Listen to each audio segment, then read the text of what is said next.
Oula, ça vous fait réellement 4 mois que j'ai pas fait de vidéo sur cette chaîne? Et même me croyez plus quand je dis je vais sortir une nouvelle vidéo. Me croyez plus?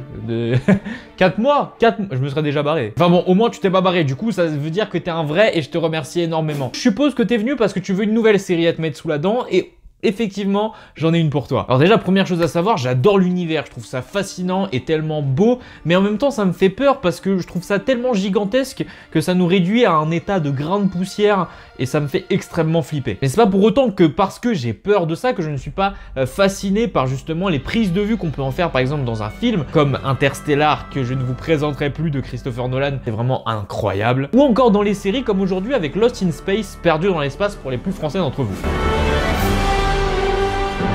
Du coup, cette série, les amis, raconte l'histoire de la famille Robinson, ou Robinson, comme vous préférez, qui est contraint de quitter la Terre en 2049 car elle devient plus habitable. Même si notre Terre est encore habitable au moment où je parle, il n'est pas impossible que actuellement des entreprises aérospatiales se posent la question de si notre Terre devient plus habitable, il faut déjà qu'on commence à développer quelque chose. Et c'est d'ailleurs pour ça certainement que certains d'entre vous ont entendu parler du projet Mars 2020. Mais bon, je m'écarte un petit peu du sujet, si vraiment vous voulez en savoir plus sur ce projet-là, je vous invite à faire des recherches Google, hein, tu tapes, casse pas les couilles. Bon du coup on suit les Robinson, moi je vais dire avec l'accent anglais parce que c'est plutôt stylé. Ces Robinson doivent quitter la Terre, mais quand on doit quitter la Terre, dans cette série-là, il faut passer des tests. Ils ont donc réussi les tests, enfin... réussi, vous allez savoir pourquoi, et ont donc été sélectionnés pour pouvoir aller dans l'espace pour commencer à coloniser d'autres planètes qui semblent habitables. On est directement plongé dès le premier épisode dans le vaisseau spatial de la famille Robinson qui va visiblement atterrir sur une planète. Enfin, atterrir, pas vraiment, il se crache dessus plutôt. On se rend compte très vite que cette planète est habitable mais qu'il y a quand même pas mal de dangers. Du coup, ils vont devoir survivre à ça et aussi lutter contre ça. En plus de cette planète qui semble habitable mais dangereuse, il y a également un robot qui est rajouté à l'intrigue. Et ce robot, vous allez voir qu'il se lie d'amitié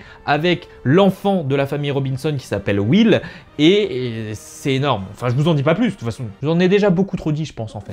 Mais faites attention, parce que pensez pas qu'avec ce synopsis, vous allez vous ennuyer dès le premier épisode. Le premier épisode est rythmé as fuck. Dès le début, vous savez qu'il y aura que des couilles sur cette planète. Et tout ce cataclysme de couilles est entrecoupé par des petits flashbacks qui vous apportent un peu plus de connaissances sur l'histoire des personnages. Du coup, en suivant cette série, vous allez principalement suivre un parcours familial qui va offrir beaucoup de relations humaines et aussi humain-machine pratiquement émouvantes. Sans parler évidemment des magnifiques plans de l'espace, sans lequel cette série ne serait pas une série de science-fiction sur l'espace comme il se doit quoi. Petite chose supplémentaire à préciser, c'est que si vous souhaitez d'autres avis que ma vidéo en elle-même, vous allez surtout, je pense, trouver plutôt beaucoup d'avis négatifs. C'était pas française, hein. Du coup je vais recommencer. Si vous souhaitez d'autres avis que juste le mien, sachez qu'en allant sur Google, vous en trouverez des globalement négatifs. Car oui, petite chose que je ne vous ai pas dit, cette série est un remake d'une série du même nom des années 60. Bon, d'après ce que j'ai compris, l'histoire n'a rien à voir, mais il y a quand même des petites choses qu'on retrouve dans les deux séries. Et certains nostalgiques de cette série sont évidemment un peu plus terre à terre et trouvent cette version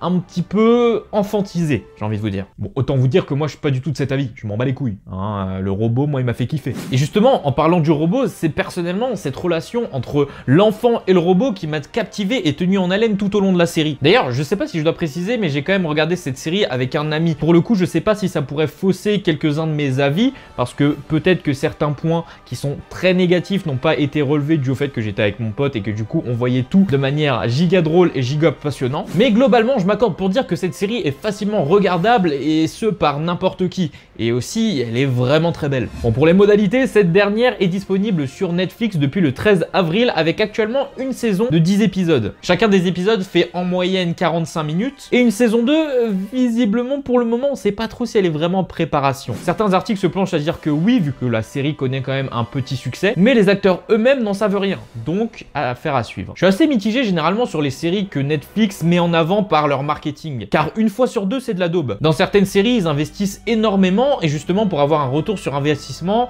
il faut un marketing de malade. Ou bien des fois, ils mettent en avant des séries qui ont justement bien buzzé, comme par exemple récemment La Casa des Papel. Mais en tout cas pour Lost in Space, moi je trouve que le marketing est bien fait, vu que la série est bien également. Du coup, qu'est-ce que t'attends pour aller voir ça direct ?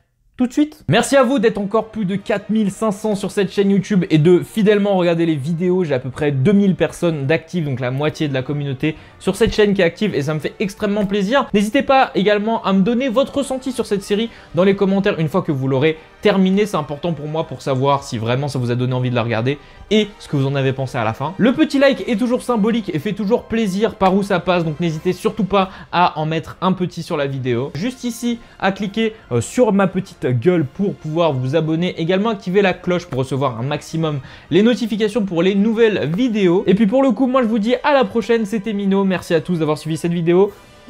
Ciao!